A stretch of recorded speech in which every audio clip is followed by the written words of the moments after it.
ಶ್ರೀ ಗಣಪತಿ ಶಾರದಾ ಗುರುಭ್ಯೋ ನಮಃ. ಗುರುಬ್ರಹ್ಮ ಗುರುರ್ವಿಷ್ಣು ಗುರುದೇವೋ ಮಹೇಶ್ವರ ಗುರು ಸಾಕ್ಷಾತ್ ಪರಬ್ರಹ್ಮ ತಸ್ಮೈ ಶ್ರೀ ಗುರವೇ ನಮಃ. ಶ್ರೋತೃಗಳಿಗೆ ಶ್ರೀ ಸಾಯಿ ಸಚ್ಚರಿತೆಯಲ್ಲಿ ಸಾಯಿಯ ಸರ್ವವ್ಯಾಪಕತೆ ಹಾಗೂ ಆಶೀರ್ವಚನ ಸಾಫಲ್ಯತೆ ಎಂಬ 36ನೆಯ ಅಧ್ಯಾಯಕ್ಕೆ ಸ್ವಾಗತ.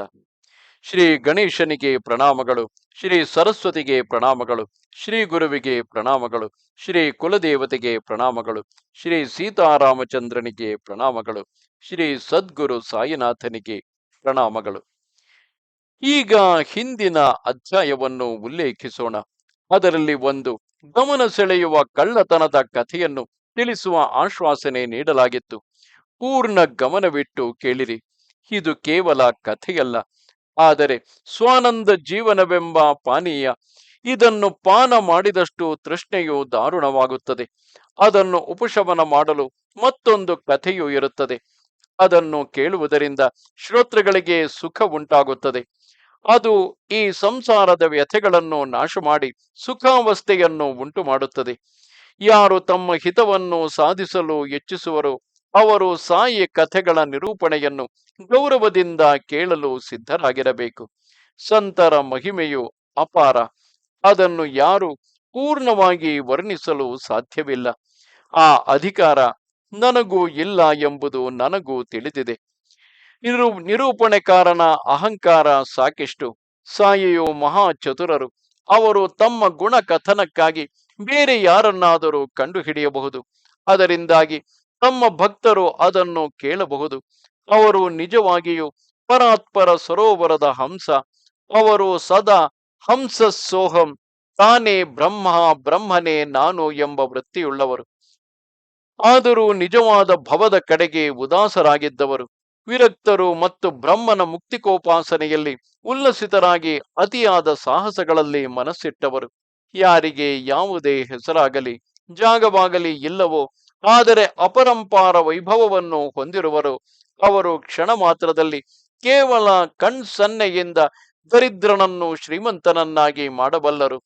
ಯಾರು ತತ್ವಜ್ಞಾನದ ಅವತಾರವೋ, ಸಾಕ್ಷಿತ್ವದ ಸಾಕ್ಷಾತ್ಕಾರವೇ ಆಗಿರುವರು, ಯಾವುದರಲ್ಲೂ ಸಮಾವೇಶಗೊಳ್ಳದೆ ಕೇವಲ ಸಾಕ್ಷಿಯಾಗಿರುವರು, ಅವರು ನಾನಾ ವಿಧವಾದ ಪ್ರಸಂಗಗಳನ್ನು ಸೃಷ್ಟಿಸಿ ದೂರದಲ್ಲೇ ಇರುತ್ತಾರೆ.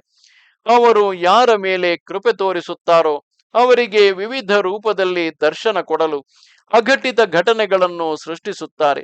ಅಂತಹ ಮಹಾನ್ ಆತ್ಮದ ವೈಭವವನ್ನು ಆಲಿಸಿರಿ.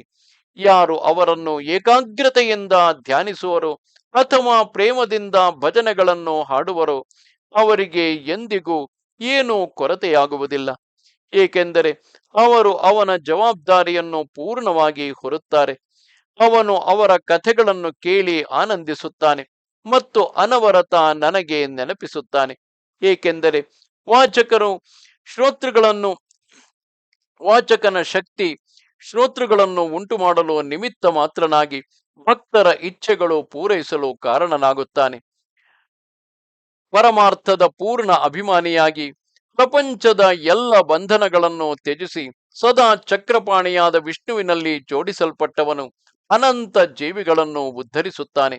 ಯಾರು ಈ ದೇಶ ವಿದೇಶಗಳಲ್ಲಿ ಪೂಜಿಸಲ್ಪಡುತ್ತಾರೋ, ಯಾರಿಗೆ ಭಕ್ತಿಯ ಬಾವುಟವು ವಿಜಯದಿಂದ ಎತ್ತರದಲ್ಲಿ ಹಾರಾಡುತ್ತದೆಯೋ, ಅವರು ದೀನ ದುರ್ಬಲರನ್ನು ಪಾಲಿಸಿ ಅವರೆಲ್ಲರ ಆಶೆಗಳನ್ನು ಪೂರೈಸುತ್ತಾರೆ. ಅದು ಏನೇ ಆಗಿರಲಿ, ಪರಮ ಪವಿತ್ರವಾದ ಸಾಯಿ ಚರಿತ್ರೆಯನ್ನು ಆದರ ಪೂರ್ವಕವಾಗಿ ಕೇಳಿರಿ. ಕೇಳುವವರ ಕಿವಿಗಳು ಮತ್ತು ವಾಚಕರ ನಾಲಿಗೆ ಎಲ್ಲವೂ ಪಾವನವಾಗುತ್ತವೆ. ಗೋವಾದಿಂದ ಇಬ್ಬರು ಗೃಹಸ್ಥರು ಸಾಯಿಯ ದರ್ಶನಕ್ಕಾಗಿ ಬಂದಿದ್ದರು. ಇಬ್ಬರು ಸಾಯಿ ಚರಣಗಳಲ್ಲಿ ವಿನೀತರಾಗಿ ನಮಿಸಿ ದರ್ಶನದಿಂದ ಆನಂದಿತರಾದರು. ಇಬ್ಬರು ಒಟ್ಟಿಗೆ ಬಂದಿದ್ದರು. ಸಾಯಿಯು ಒಬ್ಬರಿಂದ ಮಾತ್ರ ದಕ್ಷಿಣೆಯನ್ನು ಬೇಡಿದರು. ನನಗೆ 15 ರೂಪಾಯಿಗಳನ್ನು ಕೊಡು ಎಂದರು. ಅದಕ್ಕೆ ಆ ಗೃಹಸ್ಥನು ಆನಂದದಿಂದ ನೀಡಿದನು. ಅವರು ಮತ್ತೊಬ್ಬ ವ್ಯಕ್ತಿಯಿಂದ ಏನನ್ನು ಬೇಡಲಿಲ್ಲ. ಆದರೆ ಅವನು ತಾನಾಗಿಯೇ 35 ರೂಪಾಯಿಗಳನ್ನು ನೀಡಿದನು. ಸಾಯಿಯು ಕೂಡಲೇ ಅದನ್ನು ತೆಗೆದುಕೊಳ್ಳಲು ನಿರಾಕರಿಸಿದರು. ಅವನಿಗೆ ಬಹಳ ಅಚ್ಚರಿಯಾಯಿತು. ಆ ಸಮಯದಲ್ಲಿ ಮಾಧವರಾವನು ಅಲ್ಲೇ ಇದ್ದನು. ಈ ಭೇದ ಭಾವವನ್ನು ನೋಡಿ ಅವನು ಸಾಯಿಯನ್ನು ಅದರ ಬಗ್ಗೆ ಕೇಳಿದನು. ಅದನ್ನು ಕೇಳಿರಿ. ಬಾಬಾ, ಏಕೆ ಈ ರೀತಿ ಮಾಡಿದಿರಿ? ಇಬ್ಬರು ಸ್ನೇಹಿತರು ಒಟ್ಟಿಗೆ ಬಂದಿದ್ದಾರೆ. ನೀವು ಒಬ್ಬನಿಂದ ಮಾತ್ರ ದಕ್ಷಿಣೆ ಬೇಡಿದಿರಿ, ಮತ್ತೊಬ್ಬನು ತಾನಾಗಿಯೇ ಸ್ವಯಂ ಕೊಟ್ಟುದನ್ನು ಹಿಂತಿರುಗಿಸಿದಿರಿ. ಒಬ್ಬ ಸಂತರಿಂದ ಈ ರೀತಿಯ ಭೇದ ಭಾವವು ಏಕೆ? ನೀವಾಗಿಯೇ ಒಬ್ಬನಿಂದ ಬೇಡಿದಿರಿ ಮತ್ತು ಮತ್ತೊಬ್ಬನಿಂದ ತಾನಾಗಿಯೇ ಕೊಟ್ಟುದನ್ನು ಹಿಂತಿರುಗಿಸಿದಿರಿ. ನೀವು ಎರಡನೆಯವನನ್ನು ನಿರಾಶೆಗೊಳಿಸಿದಿರಿ. ನೀವು ಸ್ವಲ್ಪ ಹಣದಿಂದ ಸಂತೋಷಪಟ್ಟಿರಿ ಮತ್ತು ಅಧಿಕ ಮೊತ್ತವನ್ನು ತಿರಸ್ಕರಿಸಿದಿರಿ.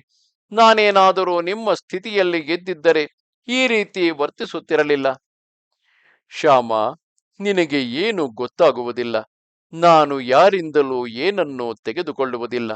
ಈ ಮಸೀದಿ ಮಾಯೆಯು ಅವಳಿಗೆ ಋಣಪಟ್ಟಿರುವುದನ್ನು ಕೇಳುತ್ತಾಳೆ. ಕೊಡುವವನು ಋಣಮುಕ್ತನಾಗುತ್ತಾನೆ. ನನಗೇನು ಮನೆಯಿದೆಯೇ ಅಥವಾ ಸಂಸಾರವಿದೆಯೇ? ನನಗೆ ಹಣದ ಅವಶ್ಯಕತೆಯಾದರೂ ಏಕೆ? ನಾನಾದರೂ ಎಲ್ಲ ರೀತಿಯಿಂದಲೂ ಮುಕ್ತನು. ಆದರೆ ಋಣ, ವೈರ ಮತ್ತು ಹತ್ಯೆ ಇವುಗಳನ್ನು ಕಲ್ಪಾಂತ್ಯದವರೆಗೂ ಅನುಭವಿಸಲೇಬೇಕು. ತಪ್ಪಿಸಿಕೊಳ್ಳಲು ಸಾಧ್ಯವಿಲ್ಲ. ಜನರು ಸಹಾಯ ಬೇಕೆಂದಾಗ ಹರಕೆ ಹೊತ್ತುಕೊಳ್ಳುತ್ತಾರೆ. ಅವರನ್ನು ಉದ್ಧರಿಸಲು ಪ್ರಯತ್ನಿಸುತ್ತಿರುವ ನನಗೆ ಅದು ತೊಂದರೆಯಾಗುತ್ತದೆ. ನೀನು ಅದರ ಬಗ್ಗೆ ಕಾಳಜಿ ಮಾಡಬೇಡ. ಆ ಕ್ಷಣದಲ್ಲಿ ಮಾತ್ರ ಬೇಡಿಕೋ. ಋಣಮುಕ್ತರಾದ ನನ್ನ ಭಕ್ತರನ್ನು ಕಂಡರೆ ನನಗೆ ಯಾವಾಗಲೂ ಇಷ್ಟ. ಆರಂಭದಲ್ಲಿ ಅವನು ಬಡವನು. ಅವನು ತನ್ನ ಮೊದಲ ಸಂಬಳವನ್ನು ದೇವರಿಗೆ ಅರ್ಪಿಸುವೆನೆಂದು ಹರಕೆ ಹೊತ್ತನು. ಅದು 15 ರೂಪಾಯಿಗಳು. ಅನಂತರ ಅವನು ಅದನ್ನು ಮರೆತೇ ಹೋದನು. ಅನಂತರ 15 ರೂಪಾಯಿಗಳಿಂದ 30 ರೂಪಾಯಿಗಳು, ಅನಂತರ 30 ರೂಪಾಯಿಗಳಿಂದ 60 ರೂಪಾಯಿಗಳು, ಮತ್ತೆ 100 ರೂಪಾಯಿಗಳು ಆದವು. ಅವನ ಸಂಬಳವು 2 ಪಟ್ಟು ಮತ್ತು 4 ಪಟ್ಟು ಹೆಚ್ಚಾದರೂ ಅವನು ತನ್ನ ಹರಕೆಯನ್ನು ಮರೆತೇ ಬಿಟ್ಟನು. ಈ ರೀತಿ ಅವನ ಸಂಬಳವು 700 ರೂಪಾಯಿಗಳಾದವು. ಅದೃಷ್ಟವಶಾತ್ ಅವನು ಇಲ್ಲಿಗೆ ಬಂದನು. ಆಗ ನಾನು ನನ್ನ ಆ 15 ರೂಪಾಯಿಗಳನ್ನು ದಕ್ಷಿಣೆಯ ನೆಪದಲ್ಲಿ ಕೇಳಿದೆನು. ಈಗ ಮತ್ತೊಂದು ಕಥೆಯನ್ನು ಕೇಳಿರಿ. ಒಮ್ಮೆ ನಾನು ಸಮುದ್ರದ ದಡದಲ್ಲಿ ತಿರುಗಾಡುತ್ತಿದ್ದೆನು. ಆಗ ಒಂದು ದೊಡ್ಡ ಬಂಗಲೆ ನೋಡಿದೆನು ಮತ್ತು ಅದರ ವರಾಂಡಾದಲ್ಲಿ ಕುಳಿತುಕೊಂಡೆನು. ಆ ಬಂಗಲೆಯ ಮಾಲೀಕ ಒಬ್ಬ ಬ್ರಾಹ್ಮಣ. ಅವನು ಕುಲೀನನು, ಧನಿಕನು ಆಗಿದ್ದನು. ಅವನು ನನ್ನನ್ನು ಪ್ರೀತಿಯಿಂದ ಸ್ವಾಗತಿಸಿದನು ಮತ್ತು ಯಥೇಚ್ಛವಾಗಿ ಅನ್ನ ಮತ್ತು ನೀರನ್ನು ಕೊಟ್ಟನು. ಅಲ್ಲಿ ಒಂದು ಸುಂದರವಾದ ಸ್ವಚ್ಛ ನಿಗದಿಪಡಿಸಿದ ಜಾಗದಲ್ಲಿ ಒಂದು ಸರಿಸುವ ಬಾಗಿಲಿದ್ದು ಅವನು ನನಗೆ ಮಲಗಲು ಜಾಗ ಕೊಟ್ಟನು. ನಾನು ನಿದ್ರೆಗೆ ಜಾರಿದೆನು.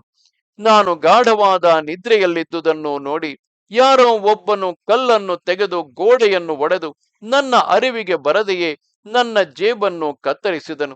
ನನ್ನಲ್ಲಿದ್ದ ಸಮಸ್ತವನ್ನು ಅಪಹರಿಸಿ ಬಿಟ್ಟಿದ್ದನು. ನಾನು ಬೆಳಿಗ್ಗೆ ಎಚ್ಚರಗೊಂಡಾಗ ಏನು ನಡೆಯಿತೆಂಬುದನ್ನು ಸ್ಪಷ್ಟವಾಗಿ ಗ್ರಹಿಸಿದೆನು. 30,000 ರೂಪಾಯಿಗಳು ಕಳ್ಳತನವಾಗಿದ್ದುದಕ್ಕೆ ಅಳು ಬಂದಿತು. ಮನಸ್ಸು ಅತ್ಯಂತ ಕಳವಳಗೊಂಡಿತು. ಹಣವು ಬ್ಯಾಂಕ್ನ ನೋಟುಗಳಾಗಿದ್ದವು. ನನಗೆ ಯಾವಾಗ ಈ ನಷ್ಟ ಉಂಟಾಯಿತು ಆಗ ನನ್ನ ಹೃದಯವು ಧಸಕ್ಕೆಂದಿತು. ಆ ಬ್ರಾಹ್ಮಣನು ನನ್ನನ್ನು ಸಮಾಧಾನಪಡಿಸಲು ಯತ್ನಿಸಿದನು. ನಾನು ಅತ್ಯಂತ ದುಃಖಿತನಾಗಿದ್ದು ಅನ್ನ ನೀರು ಕೂಡ ಸೇವಿಸಲಾರದೆ ಹೋದೆನು. 15 ದಿನಗಳ ಕಾಲ ನಾನು ವರಾಂಡಾದಲ್ಲಿ ಒಂದೇ ಜಾಗದಲ್ಲಿ ಕುಳಿತಿದ್ದೆನು. 15 ದಿನಗಳಾದ ಮೇಲೆ ಒಬ್ಬ ಅಲೆಮಾರಿ ಫಕೀರನು ವೇದಾಂತದ ವಿಷಯದ ಮೇಲೆ ಉರ್ದು ದೋಹೆ ಅಂದರೆ ದ್ವಿಪದಿಗಳನ್ನು ಹಾಡುತ್ತಾ ಅಕಸ್ಮಾತ್ತಾಗಿ ಅಲ್ಲಿ ಕಾಣಿಸಿಕೊಂಡನು ಮತ್ತು ನಾನು ಅಳುತ್ತಿದ್ದುದನ್ನು ನೋಡಿದನು. ಅವನು ನನ್ನ ದುಃಖಕ್ಕೆ ಕಾರಣವನ್ನು ಕೇಳಿದ ಮೇಲೆ ನಾನು ಇಡೀ ಕಥೆಯನ್ನು ಹೇಳಿದೆ. ಅವನು ನನಗೆ ಹೇಳಿದನು, ನನ್ನ ಕಷ್ಟವು ಪರಿಹಾರವಾಗಬೇಕಾದರೆ ನಾನು ಅವನು ಹೇಳಿದ ರೀತಿ ನಡೆಯಬೇಕು ಎಂದು. ಅವನು ನನಗೆ ಫಕೀರನೊಬ್ಬನ ಹೆಸರು ಮತ್ತು ವಿಳಾಸವನ್ನು ಕೊಡುವೆನೆಂದು ಹೇಳಿದನು. ನಾನಾದರೂ ಅವನಿಗೆ ಶರಣಾಗತನಾದರೆ ಅವನು ನನ್ನ ಹಣವನ್ನು ಹಿಂದಕ್ಕೆ ತೆಗೆಸಿಕೊಡುವುದಾಗಿ ಹೇಳಿದನು. ಆದರೆ ಅವನು ನನಗೆ ಒಂದು ವ್ರತವನ್ನು ಮಾಡಲು ಹೇಳಿದನು. ನಾನು ಇಚ್ಛೆಪಟ್ಟಿದ್ದು ಪ್ರಾಪ್ತಿಯಾಗುವವರೆಗೆ ನನಗೆ ಅತ್ಯಂತ ಇಷ್ಟವಾದ ಆಹಾರವನ್ನು ತಿನ್ನಬಾರದು. ಇದರಿಂದಾಗಿ ನನ್ನ ಗುರಿಯು ಸಾಧಿಸುತ್ತದೆ. ನಾನು ಫಕೀರನ ಸಲಹೆಯ ಪ್ರಕಾರ ನಡೆದುಕೊಂಡೆ. ನನ್ನ ಹಣ ಹಿಂದಕ್ಕೆ ಸಿಕ್ಕಿತು. ಅನಂತರ ನಾನು ವಾಡ ಬಿಟ್ಟು ಮತ್ತೆ ಸಮುದ್ರದ ತೀರದ ಹತ್ತಿರ ಹೋದೆ. ಈ ರೀತಿ ನಡೆಯುತ್ತಾ ನಾನು ಒಂದು ನಾವೆಯನ್ನು ನೋಡಿದೆ. ಆದರೆ ಅದರೊಳಗೆ ಬಹಳ ಗುಂಪು ಇದ್ದುದರಿಂದ ಒಳಗೆ ಪ್ರವೇಶಿಸಲು ಸಾಧ್ಯವಾಗಲಿಲ್ಲ. ಆಗ ಆ ಒಳ್ಳೆಯ ಸ್ವಭಾವದ ಶಿಪಾಯಿಯು ನನಗೋಸ್ಕರ ನಾವೆಯಲ್ಲಿ ಜಾಗ ಹಿಡಿದುಕೊಟ್ಟನು. ಸುದೈವವಶಾತ್ ನಾವೆಯು ಮತ್ತೊಂದು ತೀರವನ್ನು ತಲುಪಿತು. ಯಾವಾಗ ನಾನು ರೈಲು ಗಾಡಿ ಹಿಡಿದು ಮನೆಗೆ ಬಂದೆನೋ ಆಗ ನಾನು ಮಸೀದಿ ಮಾಯೆಯನ್ನು ನೋಡಿದೆನು. ಇಲ್ಲಿಗೆ ಬಾಬಾರವರ ಕಥೆ ಮುಗಿಯಿತು. ಅನಂತರ ಶಾಮಾನಿಗೆ ಅತಿಥಿಗಳನ್ನು ಮನೆಗೆ ಕರೆದುಕೊಂಡು ಹೋಗಿ ಊಟ ಮಾಡಿಸಲು ನಿರ್ದೇಶನ ನೀಡಲಾಯಿತು. ಅದು ಏನೇ ಆಗಿರಲಿ, ಅನಂತರ ಊಟದೆಲೆಯ ಮೇಲೆ ಊಟ ಬಡಿಸಲಾಯಿತು. ಮಾಧವರಾವನು ಬಹಳ ಕಾತರನಾಗಿದ್ದನು. ಅತಿಥಿಗಳನ್ನು ಆ ಕಥೆಯ ಅರ್ಥದ ಬಗ್ಗೆ ಕೇಳಿದನು. ನಿಜವಾಗಿಯೂ ಸಾಯಿಬಾಬಾರವರು ಇಲ್ಲಿಯೇ ಅಖಂಡವಾಗಿ ಇದ್ದರು. ಅಲ್ಲಿ ಸಮುದ್ರವಿಲ್ಲ, ನಾವೆಯೂ ಇಲ್ಲ, ನಾವಿಕನೂ ಇಲ್ಲ. ಅದು ಅವರಿಗೆ ಚೆನ್ನಾಗಿ ತಿಳಿದಿತ್ತು. ಆ ಬ್ರಾಹ್ಮಣನು ಯಾರು? ಆ ಭವ್ಯ ಬಂಗಲೆಯು ಯಾವುದು? ಅವನು ತನ್ನ ಇಡೀ ಜೀವಿತವನ್ನು ಮರದ ಕೆಳಗೆ ಕಳೆದಿದ್ದಾನೆ. ಅಷ್ಟು ದೊಡ್ಡ ಮೊತ್ತದ ಹಣವು ಅವನಿಗೆ ಹೇಗೆ ಸಿಕ್ಕಿತು? ಅನಂತರ ಕಳ್ಳನು ಕದ್ದುಕೊಂಡು ಹೋಗಿದ್ದು ಹೇಗೆ? ಅವರು ಆ ಕಥೆಯನ್ನು ನೀನು ಬಂದ ಮೇಲೆ ಮಾತ್ರವೇ ಹೇಳತೊಡಗಿದ್ದುದು. ಅವರು ನಿನಗೆ ಈ ರೀತಿ ನಿನ್ನ ಪೂರ್ವ ಕಥೆಗೆ ಸಂಬಂಧಪಟ್ಟ ಕೆಲವು ವಿಷಯಗಳನ್ನು ಹೇಳಿದರು. ಅನಂತರ ಅತಿಥಿಗಳು ಕಣ್ಣೀರಿನಿಂದ ಗದ್ಗದಿತರಾಗಿ ಉತ್ತರ ನೀಡಿದರು. ಸಾಯಿಯು ಪರಬ್ರಹ್ಮನ ಅವತಾರ ಮತ್ತು ದ್ವಂದ್ವರಹಿತರು. ಅವರು ಅನಂತ ಮತ್ತು ಸರ್ವವ್ಯಾಪಿ. ಅವರು ಈಗ ಏನು ಹೇಳಿದರೋ ಅದು ಅಕ್ಷರಶಃ ನಮ್ಮ ಕಥೆಯೇ. ಈ ರುಚಿಕರವಾದ ಭೋಜನವಾದ ಕೂಡಲೇ ನಾವು ಎಲ್ಲವನ್ನು ವಿವರವಾಗಿ ಹೇಳುತ್ತೇವೆ. ಬಾಬಾರವರು ಏನೇನು ಹೇಳಿದರೋ ಅದೆಲ್ಲವೂ ನಿಜವಾಗಿಯೂ ವಿವರವಾಗಿಯೇ ನಡೆದಿದೆ.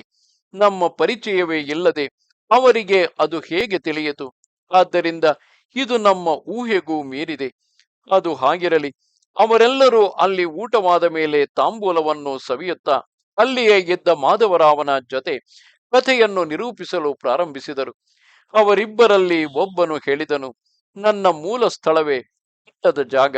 ಆದರೆ ನಾನು ಸಮುದ್ರ ತೀರದ ಊರಿನಲ್ಲಿ ಅನ್ನೋದಕ್ಕಾಗಿ ಜೀವಿಸಬೇಕಾಗಿ ಬಂದಿತು. ಆದ್ದರಿಂದ ನಾನು ಗೋವಾಗೆ ಹೋದೆನು. ಅಲ್ಲಿ ಒಂದು ನೌಕರಿ ಹಿಡಿಯಲು ಆಲೋಚಿಸಿದೆನು. ಆ ಉದ್ದೇಶಕ್ಕಾಗಿ ನಾನು ದತ್ತ ಭಗವಾನರನ್ನು ಪ್ರಾರ್ಥಿಸುತ್ತಾ ಪೂಜಿಸಲು ಪ್ರಾರಂಭಿಸಿದೆನು. ಅತ್ಯಂತ ಆದರದಿಂದ ಅದಕ್ಕಾಗಿ ಒಂದು ಹರಕೆಯನ್ನು ಹೊತ್ತೆನು. ನಾನು ಹೇಳಿದೆನು, ಓ ದೇವರೇ, ಕುಟುಂಬ ರಕ್ಷಣೆಗಾಗಿ ನನಗೆ ಒಂದು ನೌಕರಿಯು ಬೇಕಾಗಿದೆ. ಆದ್ದರಿಂದ ಕೃಪೆ ತೋರಿ ನನಗೆ ಒಂದು ನೌಕರಿ ಕೊಡಿಸು. ನಾನು ನಿನ್ನ ಚರಣಗಳಲ್ಲಿ ನಮಸ್ಕರಿಸುತ್ತೇನೆ. ಅಲ್ಪ ಸಮಯದಲ್ಲೇನಾದರೂ ನಿನ್ನ ಮಾತನ್ನು ಉಳಿಸಿಕೊಂಡರೆ ನಾನು ನನ್ನ ಮೊದಲ ತಿಂಗಳ ಸಂಪಾದನೆ ಎಲ್ಲವನ್ನೂ ನಿನಗೆ ಅರ್ಪಿಸುತ್ತೇನೆ. ಅದೃಷ್ಟವಶಾತ್ ದತ್ತ ಭಗವಾನರು ನನ್ನ ಮೇಲೆ ಪ್ರಸನ್ನಚಿತ್ತನಾದನು ಮತ್ತು ಅಲ್ಪ ಸಮಯದಲ್ಲೇ ನನ್ನ ಪ್ರಾರ್ಥನೆಯು ನೆರವೇರಿತು. ನನಗೆ ಆರಂಭದಲ್ಲಿ ತಿಂಗಳಿಗೆ 15 ರೂಪಾಯಿ ಸಂಬಳ ದೊರೆಯಿತು. ಅನಂತರ ಸಾಯಿಬಾಬಾರವರು ವರ್ಣಿಸಿದ ಹಾಗೆ ನನಗೆ ಪದೋನ್ನತಿಗಳು ದೊರೆತವು. ಆದರೆ ನಾನು ಹರಕೆಯ ವಿಚಾರವನ್ನು ಪೂರ್ಣವಾಗಿ ಮರೆತೇ ಹೋದೆನು. ಬಾಬಾರವರು ನನಗೆ ಈ ರೀತಿ ಅದನ್ನು ನೆನಪಿಸಿಕೊಟ್ಟರು. ದಕ್ಷಿಣೆಯನ್ನು ತೆಗೆದುಕೊಂಡರೆಂದು ಕೆಲವರು ಅಂದುಕೊಳ್ಳಬಹುದು. ಆದರೆ ಅದು ದಕ್ಷಿಣೆಯಲ್ಲ, ಆದರೆ ಋಣದ ಪಾವತಿಯಾಗಿತ್ತು. ಈ ನೆಪದಲ್ಲಿ ಅವರು ನನಗೆ ಬಹಳ ಹಳೆಯ ಹರಕೆಯೊಂದನ್ನು ನೆನಪಿಸಿಕೊಟ್ಟರು. ಇದರ ತಾತ್ಪರ್ಯವೆಂದರೆ ಸಾಯಿಯವರು ದ್ರವ್ಯವನ್ನು ಯಾಚಿಸಲಿಲ್ಲ ಮತ್ತು ತಮ್ಮ ಭಕ್ತರನ್ನು ಯಾಚಿಸಲು ಬಿಡಲಿಲ್ಲ. ಅವರು ಎಂದಿಗೂ ಅರ್ಥವನ್ನು ಅಂದರೆ ಹಣವನ್ನು ಅನರ್ಥವೆಂದೇ ಭಾವಿಸುತ್ತಿದ್ದರು ಮತ್ತು ಎಂದಿಗೂ ಅವರು ಭಕ್ತರು ಅದರ ದುರಾಶೆ ಪಡಲು ಬಿಡುತ್ತಿರಲಿಲ್ಲ. ಮಾಳಾಸಪತಿಯಂತಹ ಭಕ್ತರು ಸದಾ ಸಾಯಿ ಚರಣಗಳಲ್ಲಿ ಅನುರಕ್ತರಾಗಿದ್ದವರು. ಬಹಳ ಕಷ್ಟದಿಂದ ಸಂಸಾರ ನಡೆಸುತ್ತಿದ್ದವರು. ಅವರಿಗೂ ಲವಲೇಶವಾದರೂ ಹಣವನ್ನು ಬಯಸಲು ಬಿಡಲಿಲ್ಲ. ಸ್ವಯಂ ಸಾಯಿಯವರೇ ಅನೇಕ ಸಲ ದಕ್ಷಿಣೆಯ ರೂಪದಲ್ಲಿ ಬಂದ ಹಣವನ್ನು ಅನೇಕರಿಗೆ ಹಂಚುತ್ತಿದ್ದರು. ಆದರೆ ಅವರು ಸದಾ ಕಷ್ಟದಲ್ಲಿ ಇರುವವರಿಗೆ ಒಂದು ನಾಣ್ಯವನ್ನು ಕೊಡುತ್ತಿರಲಿಲ್ಲ. ಮಾಳಾಸಪತಿಯು ಒಬ್ಬ ಆತ್ಮಗೌರವವುಳ್ಳ ವ್ಯಕ್ತಿಯಾಗಿದ್ದನು. ಸಾಯಿಯವರು ಅಷ್ಟು ಉದಾರವಾಗಿದ್ದರು. ಅವನು ಎಂದಿಗೂ ತನ್ನ ಕರವೊಡ್ಡಿ ಕೇಳುತ್ತಿರಲಿಲ್ಲ. ಅವನ ಆರ್ಥಿಕ ಸ್ಥಿತಿಯು ಅಷ್ಟು ಬಿಗಡಾಯಿಸಿದ್ದರೂ ಸಹ ಅವನು ಅತ್ಯಂತ ವಿರಕ್ತನಾಗಿದ್ದನು. ಅವನು ಸದಾ ಬಡತನದ ಕಷ್ಟಗಳನ್ನು ಸಹಿಸುತ್ತಾ ಅದರಲ್ಲೇ ಅತ್ಯಂತ ಸಂತುಷ್ಟನಾಗಿದ್ದನು. ಒಮ್ಮೆ ಒಬ್ಬ ದಯಾಳು ವ್ಯಾಪಾರಿ ಹಂಸರಾಜ್ ಎಂಬುವನು ಮಾಳಾಸಪಾತಿಗೆ ಏನಾದರೂ ಕೊಡಬೇಕೆಂದು ಮನದಲ್ಲಿಯೇ ವಿಚಾರ ಮಾಡಿದನು. ಅವನ ಬಡತನದ ಸ್ಥಿತಿಯನ್ನು ನೋಡಿ ಅವನಿಗೆ ಸ್ವಾಭಾವಿಕವಾಗಿಯೇ ತನ್ನ ಕೈಲಾದಷ್ಟು ಉಪಕಾರ ಮಾಡಬೇಕೆಂಬ ಸುವಿಚಾರವು ಮನಸ್ಸಿನಲ್ಲಿ ಹುಟ್ಟಿತು. ಅವನ ಅವಸ್ಥೆಯು ಈ ರೀತಿ ಇದ್ದರೂ ಯಾರಾದರೂ ಏನಾದರೂ ಕೊಡಲು ಯತ್ನಿಸಿದರೂ ಸಾಯಿನಾಥರು ಒಪ್ಪಿಗೆ ನೀಡುತ್ತಿರಲಿಲ್ಲ. ಏಕೆಂದರೆ ದ್ರವ್ಯದ ಬಗ್ಗೆ ಅವರಿಗೆ ಉದಾಸ ಭಾವನೆಯಿತ್ತು. ಆದ್ದರಿಂದ ಆ ವ್ಯಾಪಾರಿಯು ಏನು ಮಾಡಿದ ಎಂಬುದನ್ನು ನೋಡಿ ಆ ಭಕ್ತನ ಬಗ್ಗೆ ಮನಸ್ಸು ಕರಗಿ ಅವರಿಬ್ಬರು ಸಾಯಿ ದರ್ಬಾರಿನಲ್ಲಿ ಇದ್ದಾಗ ಅವನು ಸ್ವಲ್ಪ ಹಣವನ್ನು ಅವನ ಅಂದರೆ ಮಾಳಾಸಪತಿಯ ಕೈಗಳಲ್ಲಿ ತುರುಕಿದನು. ಅತ್ಯಂತ ವಿನೀತನಾಗಿ ಮಾಳಾಸಪತಿಯು ಅದನ್ನು ಹಿಂತಿರುಗಿಸಿ ಈ ರೀತಿ ಹೇಳಿದನು: ಸಾಯಿಯ ಅನುಮತಿಯಿಲ್ಲದೆ ನಾನು ಏನನ್ನೂ ಸ್ವೀಕರಿಸುವುದಿಲ್ಲ. ಅವನು ಹಣದ ಪೂಜಾರಿಯಾಗಿರಲಿಲ್ಲ. ಅವನು ಕೇವಲ ಪರಮಾರ್ಥವನ್ನು ಬಯಸಿದ್ದವನು. ಕಾಯ ವಾಚ ಸಾಯಿಯ ಚರಣಗಳಲ್ಲಿ ಶರಣಾಗಿದ್ದನು. ಅವನ ಮನಸ್ಸು ನಿಸ್ವಾರ್ಥತೆ ಮತ್ತು ಪ್ರೇಮದಿಂದ ತುಂಬಿತ್ತು. ಹಂಸರಾಜನು ಸಾಯಿಯಲ್ಲಿ ವಿನಂತಿಸಿಕೊಂಡನು. ಆದರೆ ಸಾಯಿಯು ಒಂದು ನಾಣ್ಯವನ್ನು ಮುಟ್ಟಲಿಲ್ಲ ಮತ್ತು ಹೇಳಿದರು: ನನ್ನ ಭಕ್ತರು ಸಹ ದ್ರವ್ಯಕ್ಕೆ ಆಸೆ ಪಡುವವರಲ್ಲ. ಅವರು ಹಣದ ಆಡಂಬರಕ್ಕಾಗಲಿ ವೈಭವಕ್ಕಾಗಲಿ ಬಲಿಯಾಗುವಂತಹವರಲ್ಲ. ಈಗ ಎರಡನೆಯ ಅತಿಥಿಯು ಹೇಳಿದನು, ಅಂದರೆ ಆ ಮಾಧವರಾವನ ಬಳಿ ಇದ್ದಂತಹ ಇಬ್ಬರು ಅತಿಥಿಗಳಲ್ಲಿ ಎರಡನೆಯ ಅತಿಥಿಯು ಹೇಳಿದನು: ಈಗ ನಾನು ಸಹ ಎಲ್ಲ ವಿಷಯವನ್ನು ಅರ್ಥ ಮಾಡಿಕೊಂಡೆ. ಕೇಳಿ, ನಾನು ಸಮಗ್ರ ಕಥೆಯನ್ನು ಹೇಳುತ್ತೇನೆ. ನೀವು ಅದನ್ನು ಕೇಳಿದರೆ ಉಲ್ಲಾಸ ಹೊಂದುವಿರಿ. ನನ್ನ ಅಡಿಗೆಯವನು 35 ವರ್ಷ ಕಾಲ ಅತ್ಯಂತ ಪ್ರಾಮಾಣಿಕನಾಗಿ ನಿಷ್ಠಾವಂತನಾಗಿ ಸೇವೆ ಸಲ್ಲಿಸಿದವನು. ದುರ್ದೈವವಶಾತ್ ಬುದ್ಧಿ ಭ್ರಂಶನಾಗಿ ನನ್ನ ಉಳಿಕೆಯ ಹಣವನ್ನು ಕದ್ದನು. ನನ್ನ ಮನೆಯಲ್ಲಿ ಒಂದು ಗೋಡೆಯಲ್ಲಿ ಒಂದು ಮರದ ಕಪಾಟು ಇತ್ತು. ಕಳ್ಳತನದಿಂದ ಒಂದು ಕಲ್ಲನ್ನು ಪಕ್ಕಕ್ಕೆ ಸರಿಸಿ ಅದರಲ್ಲಿ ಒಂದು ಕಿಂಡಿಯನ್ನು ಉಂಟು ಮಾಡಿದನು. ಅದು ಯಾರಿಗೂ ತಿಳಿಯಲಿಲ್ಲ. ಈ ಹಿಂದೆ ಬಾಬಾರವರು ಉಲ್ಲೇಖಿಸಿದ ಕಪಾಟಿಗೆ ಒಂದು ಕಿಂಡಿಯನ್ನು ಮಾಡಿದ್ದನು. ಅದಕ್ಕಾಗಿ ಗೋಡೆಯಿಂದ ಕಲ್ಲುಗಳನ್ನು ತೆಗೆದಿದ್ದನು. ಆಗ ಎಲ್ಲರೂ ಗಾಢ ನಿದ್ರೆಯಲ್ಲಿದ್ದರು ಮತ್ತು ಬಾಬಾರವರು ಮುಂದೆ ಹೇಳಿದಂತೆ ಅವನು ಬ್ಯಾಂಕಿನ ನೋಟಿನ ರೂಪದಲ್ಲಿದ್ದ ನನ್ನ ಹಣವೆಲ್ಲವನ್ನು ತೆಗೆದುಕೊಂಡು ಹೋದನು. ಅದೆಲ್ಲವೂ ಸತ್ಯವೇ ಆಗಿತ್ತು. ಅದು ಸರಿಯಾಗಿ 30,000 ರೂಪಾಯಿಗಳಾಗಿದ್ದವು. ಬಾಬಾರವರು ಅದು ಹೇಗೆ ಅಷ್ಟು ಸರಿಯಾಗಿ ಹೇಳಿದರೆಂಬುದು ಗೊತ್ತಿಲ್ಲ. ಅದೆಲ್ಲವೂ ನಾನು ಶ್ರಮವಹಿಸಿ ಮಾಡಿದ ಸಂಪಾದನೆಯಾಗಿತ್ತು. ಅದಕ್ಕಾಗಿ ನಾನು ಹಗಲು ರಾತ್ರಿ ಅಳುತ್ತಿದ್ದೆನು. ನನ್ನ ಶೋಧನೆಯು ನಿಷ್ಫಲವಾಯಿತು. ನನಗೆ ಏನು ಮಾಡಬೇಕೆಂದು ತಿಳಿಯಲಿಲ್ಲ. ಒಂದು 15 ದಿನಗಳು ನಾನು ಚಿಂತೆಯ ಸುಳಿಯಲ್ಲಿ ಸಿಲುಕಿದ್ದೆನು. ನಾನು ನಿರ್ಗತಿಕನಾಗಿ ಬಿಟ್ಟಿದ್ದೆನು. ಒಂದು ದಿವಸ ನಾನು ವರಾಂಡಾದಲ್ಲಿ ಅತ್ಯಂತ ಖಿನ್ನನಾಗಿ ಬೇಸರದಿಂದ ಕುಳಿತಿರುವಾಗ ಒಬ್ಬ ಫಕೀರನು ಆಧ್ಯಾತ್ಮಿಕ ದೋಹೆ ಅಂದರೆ ದ್ವಿಪದಿಗಳನ್ನು ಹಾಡುತ್ತಾ ಹೋಗುತ್ತಿದ್ದನು. ನಾನು ಖಿನ್ನ ವದನನಾಗಿ ದುಃಖಿತನಾಗಿದ್ದುದನ್ನು ನೋಡಿ ಆ ಫಕೀರನು ನನ್ನ ದುಃಖಕ್ಕೆ ಕಾರಣ ಕೇಳಿದನು. ನಾನು ಅವನಿಗೆ ನಡೆದ ಕಥೆಯನ್ನೆಲ್ಲ ವಿವರವಾಗಿ ಹೇಳಿದನು. ಅವನು ಅದರ ನಿವಾರಣೋಪಾಯವನ್ನು ನನಗೆ ಹೇಳಿದನು.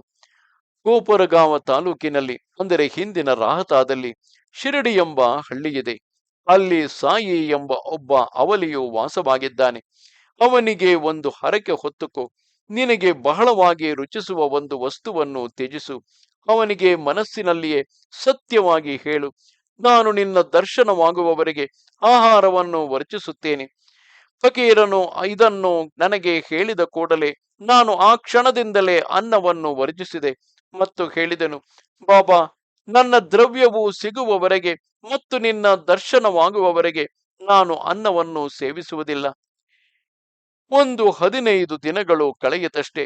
ಆ ಅಡಿಗೆಯವನ ಮನಸ್ಸಿಗೆ ಏನು ಬಂದಿತೋ ತಿಳಿಯದು. ಅವನು ತಾನಾಗಿಯೇ ಬಂದು ನನ್ನ ಹಣವನ್ನೆಲ್ಲ ಹಿಂತಿರುಗಿಸಿದನು. ಅವನು ಹೇಳಿದನು: ನನಗೆ ನನ್ನ ಬುದ್ಧಿ ಹೊರಟು ಹೋಗಿತ್ತು. ಹಾಗಾಗಿ ಈ ರೀತಿಯ ಕೃತ್ಯವನ್ನು ಮಾಡಿದೆನು. ಈಗ ನನ್ನ ತಲೆಯನ್ನು ನಿಮ್ಮ ಪಾದಗಳಲ್ಲಿ ಇಟ್ಟಿರುವೆನು. ದಯಮಾಡಿ ನಾನು ಕ್ಷಮಿಸಿದ್ದೇನೆ ಎಂದು ಹೇಳಿ. ಅದು ಏನಾದರೂ ಆಗಲಿ, ಅನಂತರ ಎಲ್ಲವೂ ಒಳ್ಳೆಯದಾಯಿತು. ನನಗೆ ಸಾಯಿ ದರ್ಶನ ಮಾಡುವ ಉತ್ಕಟವಾದ ಇಚ್ಛೆಯುಂಟಾಗಿತು. ಅದು ಈ ದಿನ ನೆರವೇರಿತು. ಈ ಭಾಗ್ಯದಿಂದ ನಾನು ಧನ್ಯನಾದೆನು. ನಾನು ಖಿನ್ನ ವದರನಾಗಿ ದುಃಖಿತನಾಗಿ ಸಂಕಟದಿಂದ ವರಾಂಡಾದಲ್ಲಿ ಕುಳಿತಿದ್ದಾಗ ಸಾಂತ್ವನ ನೀಡಲು ಬಂದವನನ್ನು ನಾನು ಮತ್ತೆ ಭೇಟಿಯಾಗಲೇ ಇಲ್ಲ. ನನ್ನ ಬಗ್ಗೆ ಅಷ್ಟೊಂದು ಕಳಕಳಿ ಮತ್ತು ಪ್ರೀತಿಯನ್ನು ತೋರಿಸಿ ನನಗೆ ಸಾಯಿಯ ಬಗ್ಗೆ ತಿಳಿಸಿ ಶಿರಡಿಗೆ ಮಾರ್ಗದರ್ಶನ ಮಾಡಿದ ವ್ಯಕ್ತಿಯನ್ನು ಮತ್ತೆ ಭೇಟಿ ಆಗಲೇ ಇಲ್ಲ. ನಾನು ಯಾರನ್ನು ಆಕಸ್ಮಿಕವಾಗಿ ಭೇಟಿಯಾದೆನೋ, ಯಾರು ಆಧ್ಯಾತ್ಮದ ದೋಹೆ ಅಂದರೆ ದ್ವಿಪದಿಗಳನ್ನು ಹಾಡುತ್ತಿದ್ದನೋ ಮತ್ತು ಆ ಹರಕೆಯನ್ನು ಹೊರಲು ಕಾರಣನಾದನೋ, ಅವನನ್ನು ಮತ್ತೆ ಭೇಟಿಯಾಗಲೇ ಇಲ್ಲ. ಆ ಫಕೀರನೇ ನಿಜವಾಗಿಯೂ ನಿಮ್ಮ ಈ ಸಾಯಿ ಅವಲಿಯ ಎಂದೆನಿಸುತ್ತದೆ. ತಮ್ಮ ದರ್ಶನ ಲಾಭವನ್ನು ನಮಗೆ ನೀಡಲು ಸ್ವಯಂ ಅವರೇ ಕಾತರರಾಗಿದ್ದಾರೆ. ಯಾರು ಏನಾದರೂ ಪ್ರಲೋಭನೆ ಒಡ್ಡಲಿ, ನನಗೆ ಈ ದರ್ಶನದ ಅಭಿಲಾಷೆಯೂ ಇರಲಿಲ್ಲ. ಆ ಫಕೀರನು ಇದನ್ನು ನನ್ನಲ್ಲಿ ಅಂದರೆ ದರ್ಶನ ಮಾಡಬೇಕೆಂಬ ಸಾಯಿ ದರ್ಶನವನ್ನು ಮಾಡಬೇಕೆಂಬ ಆಸೆಯನ್ನು ನನ್ನಲ್ಲಿ ಹುಟ್ಟಿಸಿದನು. ಅದು ಸಹ ನನ್ನ ದ್ರವ್ಯವನ್ನು ಹಿಂದಕ್ಕೆ ಪಡೆಯುವ ಸಲುವಾಗಿ. ನನ್ನಿಂದ ಅವರು 35 ರೂಪಾಯಿಗಳನ್ನು ಬಯಸುವ ಸಾಧ್ಯತೆಯೇ ಇಲ್ಲ. ಏಕೆಂದರೆ ಅವರು ನಾನು ಕೇವಲ ಹರಕೆ ಹೊರುವಂತೆ ಮಾಡಿ ಬೇರೆ ಯಾವುದೇ ಶ್ರಮವಿಲ್ಲದೆ ನನ್ನ ಇಡೀ ಆಸ್ತಿಯನ್ನೇ ನನಗೆ ಹಿಂದಕ್ಕೆ ಕೊಡಿಸಿದ್ದಾರೆ. ಅದಕ್ಕೆ ಬದಲಾಗಿ ನಾವು ಅಜ್ಞಾನಿ ಮಾನವರು, ನಮ್ಮನ್ನು ಪರಮಾರ್ಥದ ಮಾರ್ಗಕ್ಕೆ ತರಲು ಮತ್ತು ನಮಗೆ ಕಲ್ಯಾಣ ಉಂಟಾಗಲೆಂದು ಅವರು ನಿರಂತರ ಪ್ರಯತ್ನಿಸುತ್ತಿರುತ್ತಾರೆ. ಈ ನೆಪಗಳಿಂದ ನಮ್ಮನ್ನು ಈ ಮಾರ್ಗಕ್ಕೆ ತರುತ್ತಾರೆ. ಇದೇ ಅವತಾರದ ಉದ್ದೇಶ. ಇಲ್ಲದಿದ್ದರೆ ಭಕ್ತಿ ಇಲ್ಲದ ಪಾಮರರಾದ ನಾವು ಭವಸಾಗರವನ್ನು ದಾಟಲು ಹೇಗೆ ಸಾಧ್ಯವಾಗುತ್ತದೆ? ಅದರ ಬಗ್ಗೆ ಸಾವಧಾನದಿಂದ ವಿಚಾರ ಮಾಡಿರಿ. ಅದು ಹಾಗಿರಲಿ. ಕಳೆದು ಹೋದ ಆಸ್ತಿಯು ದೊರಕಿದ ಕೂಡಲೇ ಅತ್ಯಂತ ಹರ್ಷಿತನಾದನು. ಅದರ ಪರಿಣಾಮವಾಗಿ ಹರಕೆಯ ವಿಚಾರವನ್ನು ಸಂಪೂರ್ಣವಾಗಿ ಮರೆತೇ ಹೋದೆನು. ಹಣದ ಮೇಲಿನ ಮೋಹವು ದುರ್ಧರವಾದುದು. ಅನಂತರ ನೋಡಿ, ಒಂದು ದಿನ ನಾನು ಕುಲಾಬಾ ಹತ್ತಿರ ಇದ್ದಾಗ ಸಾಯಿಯನ್ನು ಕನಸಿನಲ್ಲಿ ಕಂಡೆನು. ಕೂಡಲೇ ಶಿರಡಿಗೆ ಹೊರಟೆನು. ಸಾಯಿ ಸಮರ್ಥರು ನನ್ನ ಪ್ರವಾಸದ ಕಥೆಯನ್ನೇ ವಿವರಿಸಿದ್ದಾರೆ. ನಾವೆಯಲ್ಲಿ ನನಗೆ ಜಾಗ ಸಿಗದಾಯಿತು. ಆದರೆ ನಿಜವಾಗಿಯೂ ಒಬ್ಬ ಶಿಪಾಯಿಯು ನನಗಾಗಿ ಪ್ರಯಾಸಪಟ್ಟು ಈ ಸಂಕಟದಿಂದ ಹೊರಬರುವಂತೆ ಮಾಡಿದನು. ನಾನು ನಾವೆಯ ಹತ್ತಿರ ಬಂದಾಗ ಈ ಎಲ್ಲ ಅಡಚಣೆಗಳು ಉಂಟಾದವು. ನಿಜವಾಗಿಯೂ ಒಬ್ಬ ಶಿಪಾಯಿಯು ಅದು ಅಪರಿಚಿತನಾದ ನನಗಾಗಿ ಮಧ್ಯಸ್ಥಿಕೆ ವಹಿಸಿ ಪ್ರಾರ್ಥಿಸಿದನು. ಅನಂತರವೇ ಆ ನಾವೆಯ ಕ್ಯಾಪ್ಟನ್, ಆರಂಭದಲ್ಲಿ ಉದ್ಧಟನಾಗಿದ್ದವನು, ನಾವೆಯಲ್ಲಿ ಜಾಗ ಕೊಟ್ಟು ನನ್ನನ್ನು ಅಭಾರಿಯನ್ನಾಗಿ ಮಾಡಿದನು.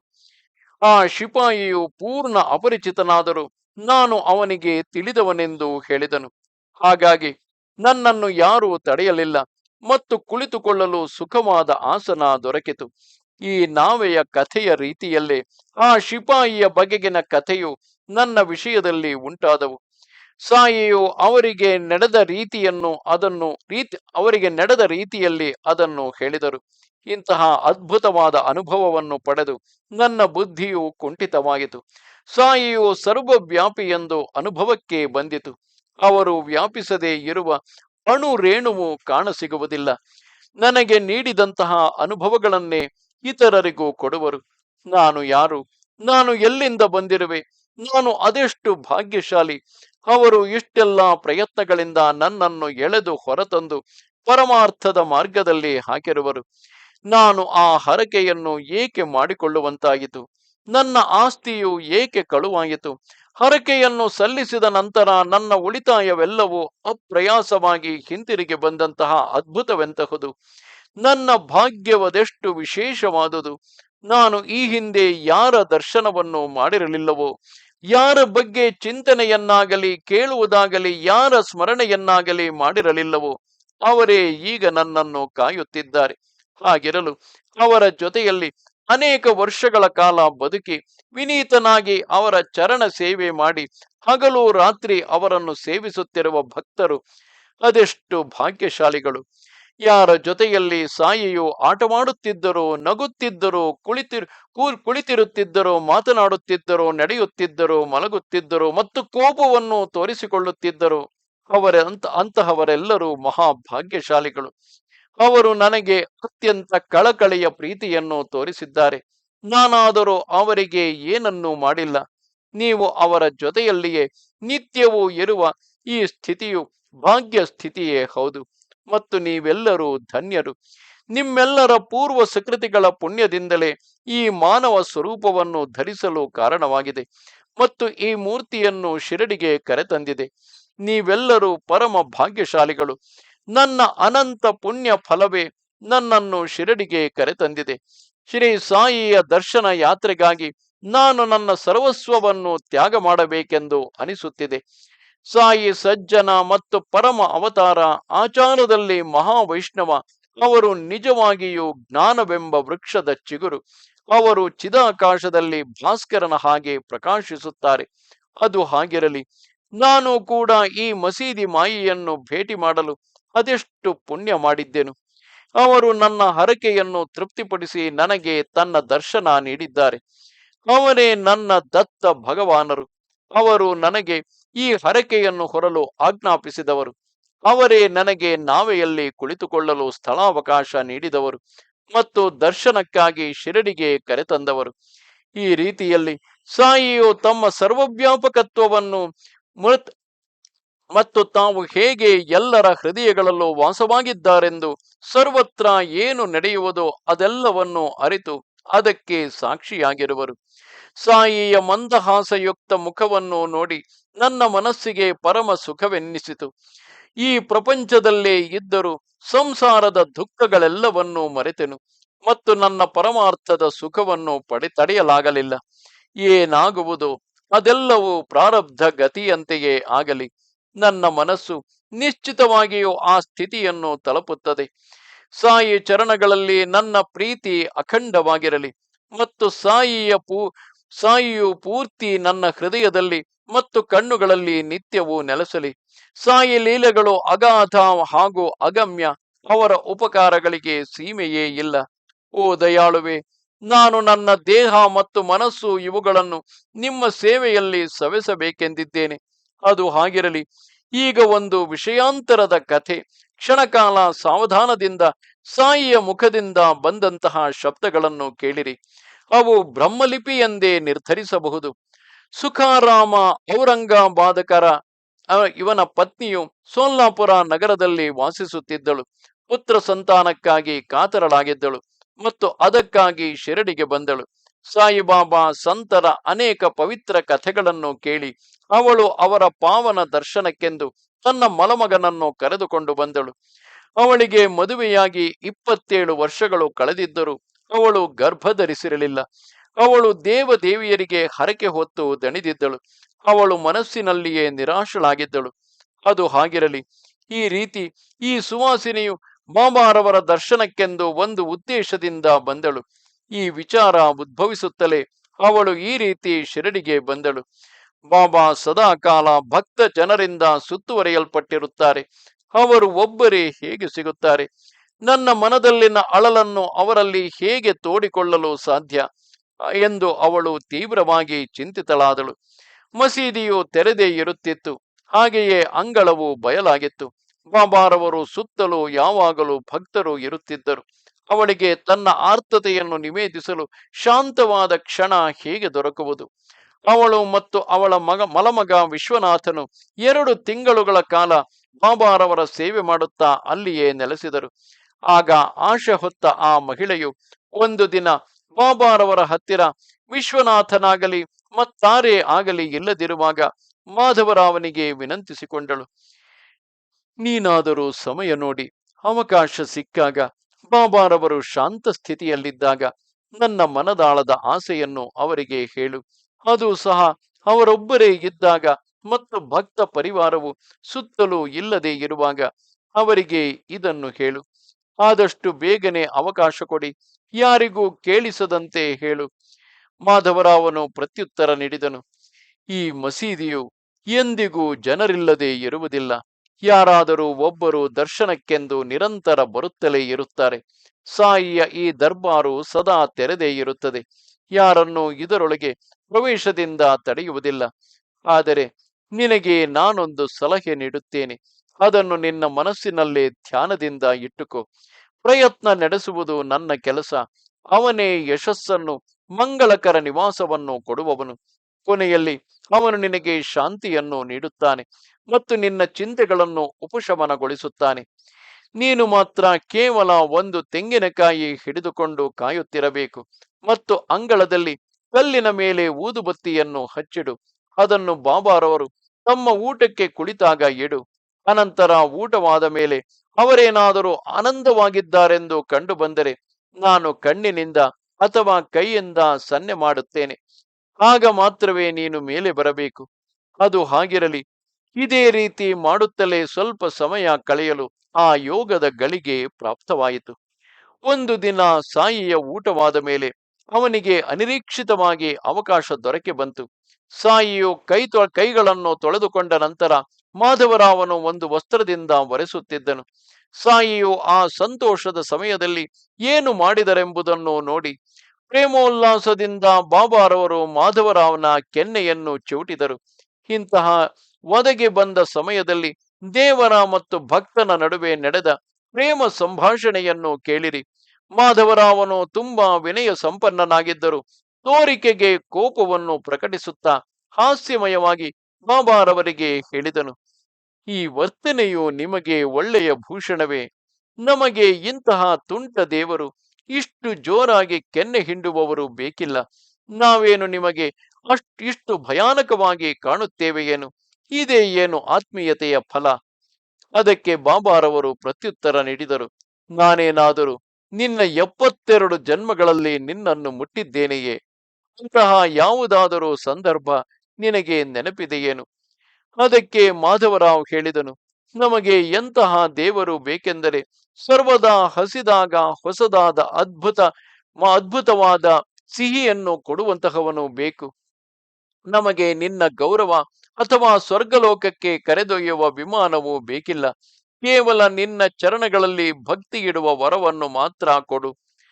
ಅದಕ್ಕೆ ಬಾಬಾರವರು ಮಾತನಾಡಲು ಪ್ರಾರಂಭಿಸಿದರು. ಹೌದು, ನಿಜವಾಗಿಯೂ ಅದಕ್ಕೋಸ್ಕರವೇ ನಾನು ಬಂದಿದ್ದೇನೆ ಮತ್ತು ಅದಕ್ಕಾಗಿಯೇ ನಾನು ನಿಮಗೆ ಊಟ ಕೊಡಲು ಪ್ರಾರಂಭಿಸಿದೆ ಮತ್ತು ನಿಮ್ಮೊಡನೆ ಗಟ್ಟಿಯಾಗಿ ಬಂಧಿಸಲ್ಪಟ್ಟಿದ್ದೇನೆ. ಅಷ್ಟರಲ್ಲಿ ಅವರು ಅಟ್ಟದ ಪಾವಟಿಗಳ ಕಂಬದ ಹತ್ತಿರ ಬಂದಿದ್ದವರು. ಬಾಬಾರವರು ತಮ್ಮ ಆಸನದ ಮೇಲೆ ಕುಳಿತೊಡನೆಯೇ ಮಾಧವರಾವನು ಆ ಮಹಿಳೆಗೆ ಸನ್ನೆ ಮಾಡಿದನು. ಆಕೆ ಅದಕ್ಕಾಗಿಯೇ ಎಚ್ಚರದಿಂದ ಕಾಯುತ್ತಿದ್ದಳು. ಅವನು ಸನ್ನೆ ಮಾಡಿದ ಕೂಡಲೇ ಆಕೆ ಎದ್ದು ಅವಸರವಸರವಾಗಿ ಮಸೀದಿಯ ಮೆಟ್ಟಿಲುಗಳನ್ನು ಹತ್ತಿ ಬಂದಳು. ಅವಳು ಬಾಬಾರವರ ಮುಂದೆ ನಿಂತು ವಿನಯಪೂರ್ವಕವಾಗಿ ವಂದಿಸಿದಳು. ಅವಳು ಕೂಡಲೇ ತೆಂಗಿನಕಾಯಿಯನ್ನು ಅವರ ಚರಣಗಳಲ್ಲಿ ಸಮರ್ಪಿಸಿ ಅವರ ಚರಣ ಕಮಲಗಳಿಗೆ ವಂದಿಸಿದಳು.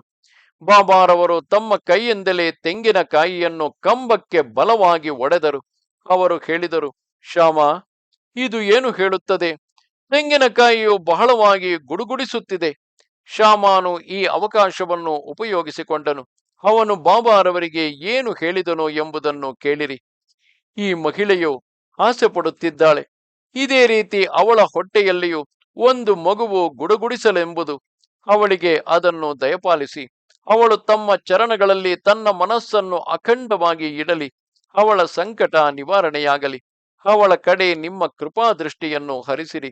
ಅವಳ ಮಡಿಲಿನಲ್ಲಿ ತೆಂಗಿನಕಾಯಿಯನ್ನು ಹಾಕಿ ತಮ್ಮ ಆಶೀರ್ವಾದದಿಂದ ಅವಳಿಗೆ ಪುತ್ರರು ಮತ್ತು ಪುತ್ರಿಯರು ಜನಿಸಲಿ. ಅನಂತರ ಬಾಬಾರವರು ಅವನಿಗೆ ಹೇಳಿದರು, ಎಲ್ಲಿಯಾದರೂ ತೆಂಗಿನಕಾಯಿಯು ಮಕ್ಕಳನ್ನು ಕೊಡುವುದೇ? ಅಂತಹ ಮೂರ್ಖ ನಂಬಿಕೆ ಹೇಗಿರಲು ಸಾಧ್ಯ? ಜನರು ತಮ್ಮ ಮನಸ್ಥಿತಿಯನ್ನೇ ಕಳೆದುಕೊಂಡಿದ್ದಾರೆಂದೆನ್ನಿಸುತ್ತದೆ. ಶ್ಯಾಮ ಹೇಳಿದನು, ನನಗೆ ನಿಮ್ಮ ಮಾತುಗಳ ಚತುರತೆ ಗೊತ್ತು. ನಿಮ್ಮ ಮಾತುಗಳು ಅದೆಷ್ಟು ಅಮೂಲ್ಯವೆಂದರೆ ಅವಳು ಸ್ವಯಂ ಪ್ರೇರಿತವಾಗಿ ಮಕ್ಕಳ ಸರಣಿಯನ್ನೇ ಪಡೆಯಬಲ್ಲಳು. ಆದರೆ ಈ ದಿನಗಳಲ್ಲಿ ನೀವು ಭೇದ ಭಾವ ಮಾಡುತ್ತಿರುವಿರಿ. ನೀವು ಅವಳಿಗೆ ನಿಜವಾದ ಆಶೀರ್ವಾದ ಮಾಡುತ್ತಿಲ್ಲ. ನೀವು ಬಹಳ ಜಗ್ಗಾಡುತ್ತಿರುವಿರಿ. ಅಷ್ಟೇ, ನೀವು ಆಕೆಗೆ ತೆಂಗಿನಕಾಯಿಯನ್ನು ಪ್ರಸಾದವಾಗಿ ನೀಡಿರಿ. ಬಾಬಾ ಹೇಳಿದರು, ತೆಂಗಿನಕಾಯಿಯನ್ನು ಒಡಿ. ಶ್ಯಾಮ ಹೇಳಿದನು, ಇಲ್ಲ, ಅದನ್ನು ಅವಳ ಮಡಿಲಿಗೆ ಹಾಕಿ. ಈ ರೀತಿ ಜಗ್ಗಾಟವು ಕೆಲ ಕಾಲ ನಡೆಯಿತು. ಕೊನೆಯಲ್ಲಿ ಬಾಬಾರವರೇ ಸೋತು ಹೋದರು. ಅವರು ಹೇಳಿದರು, ಹೋಗು, ಅವಳಿಗೆ ಮಗುವಾಗುತ್ತದೆ. ಶ್ಯಾಮ ಕೇಳಿದರು, ಯಾವಾಗ? ಉತ್ತರ ಕೊಡಿ. ಬಾಬಾ ಹೇಳಿದರು, 12 ತಿಂಗಳ ನಂತರ. ತೆಂಗಿನಕಾಯಿಯನ್ನು ಬಲವಾಗಿ ಒಡೆಯಲಾಯಿತು. ಅರ್ಧ ಭಾಗವನ್ನು ಇಬ್ಬರು, ಅಂದರೆ ಬಾಬಾ ಮತ್ತು ಮಾಧವರಾವ್ ಸೇವಿಸಿದರು. ಉಳಿದ ಅರ್ಧ ಭಾಗವನ್ನು ಆ ಮಹಿಳೆಗೆ ಕೊಟ್ಟರು. ಮಾಧವರಾವನು ಆ ಮಹಿಳೆಗೆ ಹೇಳಿದನು, ನನ್ನ ಮಾತುಗಳಿಗೆ ನೀನೇ ಸಾಕ್ಷಿಯಾಗಿರುವೆ. ಬಾಯಿ, ಅಂದರೆ ಅಮ್ಮ, ಒಂದು ವೇಳೆ ಇಂದಿನಿಂದ 12 ತಿಂಗಳುಗಳು ಮುಗಿಯುವ ಮೊದಲು ನಿನಗೆ ಮಗುವಾಗದಿದ್ದರೆ ನಾನು ಏನು ಮಾಡುತ್ತೇನೆಂದು ಕೇಳು. ಈ ರೀತಿಯ ತೆಂಗಿನಕಾಯಿಯನ್ನು ಈ ದೇವನ ತಲೆಗೆ ಒಡೆಯುತ್ತೇನೆ ಮತ್ತು ಅವನನ್ನು ಮಸೀದಿಯಿಂದ ಹೊರಗೆ ಓಡಿಸುತ್ತೇನೆ. ನಾನು ಇದನ್ನು ಮಾಡಲಾಗದಿದ್ದರೆ ಮಾಧವನೆಂದೇ ಕರೆಸಿಕೊಳ್ಳುವುದಿಲ್ಲ. ಅಂತಹ ದೇವರನ್ನು ನಾನು ಮಸೀದಿಯಲ್ಲಿರಲು ಬಿಡುವುದಿಲ್ಲ. ನಾನು ಈ ಮಾತುಗಳನ್ನು ಖಚಿತವಾಗಿ ಹೇಳುತ್ತಿದ್ದೇನೆ. ಸಮಯ ಬಂದಾಗ ಈ ಮಾತುಗಳ ಸತ್ಯತೆಯನ್ನು ಅರಿಯುತ್ತೀಯೇ. ಇದನ್ನು ನಿಶ್ಚಿತವಾಗಿಯೂ ಗಟ್ಟಿಯಾಗಿ ನಂಬು. ಈ ರೀತಿಯ ಆಶ್ವಾಸನೆ ಪಡೆದ ಆ ಮಹಿಳೆಯು ಮನದಲ್ಲಿಯೇ ಸಂತೋಷದಿಂದ ಹಿಗ್ಗಿದಳು. ಬಾಬಾರವರ ಚರಣಗಳಲ್ಲಿ ಸಾಷ್ಟಾಂಗ ಪ್ರಣಾಮ ಸಲ್ಲಿಸಿ ಸಮಾಧಾನ ಮನಸ್ಸಿನಿಂದ ತನ್ನ ಗ್ರಾಮಕ್ಕೆ ಹಿಂತಿರುಗಿದಳು. ಶ್ಯಾಮಾನು ಅತ್ಯಂತ ವಿಧೇಯನು ಎಂಬುದನ್ನು ತಿಳಿದಿದ್ದ ಸಾಯಿಯು ಭಕ್ತರ ಮನೋಗತವನ್ನು ಈಡೇರಿಸುತ್ತಿದ್ದರು. ಸಾಯಿಯು ಪ್ರೇಮ ಪಾಶದಿಂದ ಬಂಧಿಸಲ್ಪಡುತ್ತಿದ್ದರು. ಆದ್ದರಿಂದ ಅವನ ಕಿಂಚಿತ್ ಕೋಪದ ಮಾತುಗಳಿಗೆ ಬೇಸರಿಸುತ್ತಿರಲಿಲ್ಲ. ಸಾಯಿ ದಯಾಳು, ಕರುಣಾಘನರು, ಅವರಲ್ಲಿ ಶರಣಾದವರನ್ನು ರಕ್ಷಿಸುವವರು, ಭಕ್ತರ ವಚನಗಳನ್ನು ಸತ್ಯಗೊಳಿಸುವವರು, ಅವರ ಆಶ್ವಾಸನೆಗಳನ್ನು ಪೂರೈಸುತ್ತಿದ್ದರು. ಶ್ಯಾಮಾನು ಅವರ ಅತ್ಯಂತ ಪ್ರೀತಿಪಾತ್ರ ಭಕ್ತನು. ಸಂತನು ಭಕ್ತರ ಸಂಕಲ್ಪವನ್ನು ನೆರವೇರಿಸಿದನು. ಅದು ಯುಕ್ತತೆಯಿಂದ ಕೂಡಿರಲಿ ಬಿಡಲಿ, ಅದನ್ನು ಅಜ್ಞಾನದಿಂದಾಗಲಿ ಆಶೆಯಿಂದಾಗಲಿ ಕೇಳಿರಲಿ, ಅದು ಪೂರೈಸಲ್ಪಡುತ್ತಿತ್ತು. ಇದು ಅವರ ವ್ರತವಾಗಿತ್ತು. ಅದು ಹಾಗಿರಲಿ. 12 ತಿಂಗಳುಗಳು ಮುಗಿಯುವುದರೊಳಗೆ ಬಾಬಾರವರು ತಮ್ಮ ಮಾತು ಉಳಿಸಿಕೊಂಡರು. ಆ ಸಂಭಾಷಣೆ ನಡೆದ 3 ತಿಂಗಳೊಳಗೆ ಆ ಮಹಿಳೆಯು ಗರ್ಭಧರಿಸಿದಳು. ಭಾಗ್ಯವಶಾತ್ ಅವರು ಪುತ್ರವತಿಯಾದಳು. ಅವಳು ತನ್ನ ಪತಿಯ ಜೊತೆಯಲ್ಲಿ 5 ತಿಂಗಳ ಮಗುವನ್ನು ಕರೆದುಕೊಂಡು ಶಿರಡಿಗೆ ದರ್ಶನಕ್ಕೆಂದು ಬಂದಳು. ಪತಿಯು ಅತಿ ಆನಂದದಿಂದ ಸಾಯಿ ಚರಣಗಳಲ್ಲಿ ವಂದಿಸಿದನು ಮತ್ತು 500 ರೂಪಾಯಿಗಳನ್ನು ಅರ್ಪಿಸಿ ತನ್ನ ಮನಸ್ಸಿನ ಕೃತಜ್ಞತೆಯನ್ನು ವ್ಯಕ್ತಪಡಿಸಿದನು. ಆ ರೂಪಾಯಿಗಳನ್ನು ಅನಂತರ ಬಾಬಾರವರು ಕುದುರೆ ಶ್ಯಾಮಕರ್ಣನಿಗಾಗಿ ವಸತಿ ಸ್ಥಾನದ ಗೋಡೆಗಳನ್ನು ಸುದೃಢವಾಗಿ ಕಟ್ಟಲು ಉಪಯೋಗಿಸಲಾಯಿತು. ಅದನ್ನು ಮುಂಚೆ ಕಟ್ಟಿ ಹಾಕುತ್ತಿದ್ದ ಜಾಗದಲ್ಲಿ ಆ ನಿವಾಸವನ್ನು ಕಟ್ಟಲಾಯಿತು. ಆದುದರಿಂದ ಅಂತಹ ಸಾಯಿಯನ್ನು ಚಿಂತಿಸಿ, ಸಾಯಿಯನ್ನು ಸ್ಮರಿಸಿ ಮತ್ತು ಸಾಯಿಯನ್ನು ಧ್ಯಾನಿಸಿ. ಇದು ಹೇಮಾದನ ಸ್ವತಃ ಆಶ್ರಯವಾಗಿದೆ. ಅವನು ಎಂದಿಗೂ ಅಲ್ಲಿ ಇಲ್ಲಿ ಮತ್ತೆಲ್ಲಿಯೂ ಓಡಾಡಲಿಲ್ಲ. ಕಸ್ತೂರಿಯು ತನ್ನ ನಾಭಿಯಲ್ಲೇ ಇರುವಾಗ ಅಲ್ಲಿ ಇಲ್ಲಿ ಹುಡುಕುತ್ತಾ ಏಕೆ ಅಡ್ಡಾಡಬೇಕು? ಸಾಯಿ ಚರಣಗಳಲ್ಲಿ ಅಖಂಡವಾಗಿ ವಿನೀತನಾಗಿದ್ದು ಹೇಮಾದನು ಅತುಲವಾದ ಸುಖವನ್ನು ಅನುಭವಿಸುತ್ತಿದ್ದಾನೆ. ಮುಂದಿನ ಅಧ್ಯಾಯವು ಇನ್ನೂ ಹೆಚ್ಚು ರಸವತ್ತಾಗಿದೆ. ಅದು ಭಕ್ತರು ಪ್ರೇಮದಿಂದ ಬಾಬಾರವರನ್ನು ಯಾವ ರೀತಿ ಮಸೀದಿಯಿಂದ ಚಾವಡಿಗೆ ಸಕಲರು ಸಂತಸ ಸಂಭ್ರಮಗಳಿಂದ ಮೆರವಣಿಗೆಯಲ್ಲಿ ಕರೆದೊಯ್ಯುತ್ತಿದ್ದರೆಂಬುದನ್ನು ತಿಳಿಸುತ್ತದೆ. ಜೊತೆಗೆ ಬಾಬಾರವರ ಅಡಿಗೆ ಪಾತ್ರೆ ಮತ್ತು ಪ್ರಸಾದವನ್ನು ವಿನೋದವಾಗಿ ಕೊಡುತ್ತಿದ್ದ ಬಗೆಗಿನ ಕಥೆಯನ್ನು ತಿಳಿಸುತ್ತದೆ. ಇದನ್ನು ಮುಂದಿನ ಅಧ್ಯಾಯದಲ್ಲಿ ಕೇಳಿದರೆ ಅವರ ಉತ್ಸಾಹವು ಹೆಚ್ಚಾಗುತ್ತದೆ. ಎಲ್ಲರಿಗೂ ಶುಭವಾಗಲಿ. ಸಂತರು ಮತ್ತು ಸಜ್ಜನರಿಂದ ಪ್ರೇರಿತನಾದ ಭಕ್ತ ಹೇಮಾದ ಪಂತನು ರಚಿಸಿದ ಶ್ರೀ ಸಾಯಿ ಸಮರ್ಥ ಸಚ್ಚರಿತೆಯ ಸಾಯಿಯ ಸರ್ವವ್ಯಾಪಕತೆ ಹಾಗೂ ಆಶೀರ್ವಚನ ಸಾಫಲ್ಯತೆ ಎಂಬ 36ನೆಯ ಅಧ್ಯಾಯವು ಇಲ್ಲಿಗೆ ಮುಗಿಯಿತು. ಶ್ರೀ ಸಮರ್ಥ ಸದ್ಗುರು ಸಾಯಿನಾಥರ ಚರಣಗಳಿಗೆ ಸಮರ್ಪಣವಾಗಲಿ. ಸನ್ಮಂಗಳವಾಗಲಿ. ನಮಸ್ತೆ ಶಾರದೆ ದೇವಿ ಕಾಶ್ಮೀರ ಪುರವಾಸಿನಿ ತ್ವಾಮಹಂ ಪ್ರಾರ್ಥಯೇ ನಿತ್ಯಂ ವಿದ್ಯಾದಾನಂಚ ದೇಹಿಮೆ. ನಮಸ್ಕಾರ.